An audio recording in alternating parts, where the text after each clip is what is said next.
As we have been doing lately, we've been giving this class about, it's the Mashiach class, talking about the future redemption, and we somehow tie it in with the Parsha.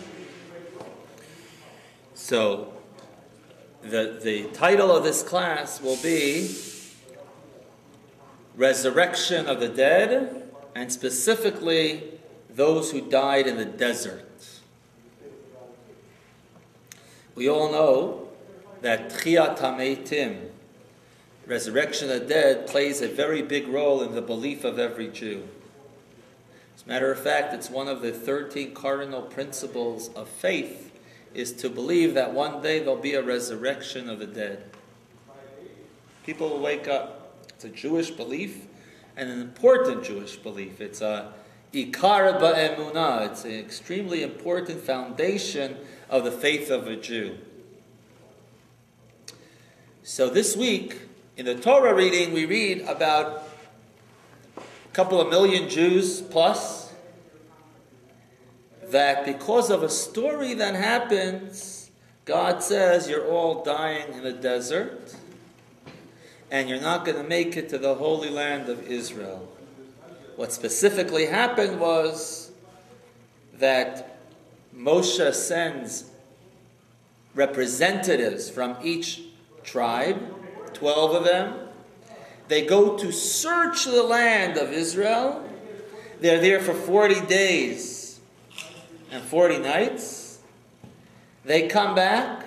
10 out of the 12 give a bad report about Israel. 2 out of the 12 give a good report. And the Jewish people are instigated to go against Moses. They say, oh, why did you take us out of Egypt to bring us to a land? They're going to kill us there. And God says, okay, I've had it. It's been already over and over, complaining. How much? So he says, okay, you are not going to make it to the land. You're going to die in the desert in the next 40 years. What happened was, everyone would die when they hit the age of 60. So people who were 60 the first year, they died. The next year, the people who were 59 of the original sin, when they turned 60, they died. And that way, by the time the 40 years were up, anyone that was 20 or over at the time of this sin died before they came to Israel. Those who were under 20, they made it to the Holy Land. They were under 60 when they got to Israel, they made it. New generation. Okay? So this is what happens. The people who left Egypt, they died in the desert over the course of 40 years. The question is, will they wake up and be redeemed and be resurrected when Mashiach comes?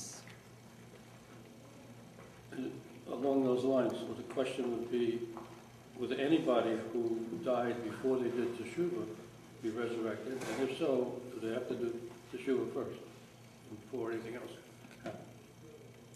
So, as a general rule, it says all Israel have a share in the world to come. Kol Yisrael yesh lahem chelek l'olam haba. There are exceptions to the rule. People who've done very wrong things, they will not be resurrected. In many cases, even those who didn't do tshuva will be resurrected. Certain sins will not. What about the people who died in the desert? Will they be resurrected or not? So in this, you look in the Talmud, and the Talmud discusses this very question. And the Talmud presents a dispute between Rabbi Akiva and Rabbi Eliezer. Rabbi Akiva says they will not be resurrected. They lost their share in the world to come as well. Rabbi Eliezer says they will be resurrected. Every one of them, Rabbi Akiva and Rabbi Eliezer, they bring their proofs from different verses. tomorrow night, L'chadodi, at Shabbos, you say, Arba'im shana akut bedor va'omar am to'e levav. It talks about this generation who for 40 years, and God with his anger swore that they're not going to come to my resting place. So Rabbi Akiva proves from there that they're never going to come to the resting place. They're not going to be resurrected. And Rabbi Eliezer has other sources that they will be. Now, what would be the logic that they shouldn't be resurrected? On the surface, okay, they sinned. They sinned a very strong sin. They went against God and so on. But I want to share with you, and this is a general thought that you should know, how the Hasidic view on the story of the spies differs from the way sometimes you look at that story on the surface. When you read the story, they just didn't want to go to Israel. God can't take us there, and they sinned. A little bit deeper, the esoteric teaching says there's a different story here. These spies, they really were holy people. Holy people. And what they wanted was to lead a very spiritual life. They loved the type of life the desert gave them. Can you imagine? You have all your bank accounts are taken care of. You don't have to work. Food just rains down in your refrigerator from heaven. No laundry? You don't even have to go to the cleaners. You don't have to go shopping at Macy's or wherever to buy your Target to buy your clothes. The clothes were growing with them. Clean clothing in the desert. Water, don't have to go buy water.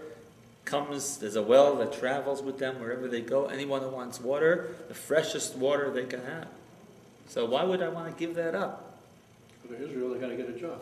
They got to work. Go to Israel, you got to get a job. In Israel, you're not going to have that manna. You're going to have to plow the field. You're going to have to reap. You're going to have to grind the wheat. You're going to have to bake it, make it into whole. And the spies did not want to deal with this headache. They said, I like it much better leading a spiritual life in the desert. I want to just study Torah. I don't want to do the mitzvot that deal with my deeds, my hands. Leave all that, the body, leave aside. I want just my soul to be. But why didn't they tell the people that instead of telling them that they're going to have a hard time if they go against these other people?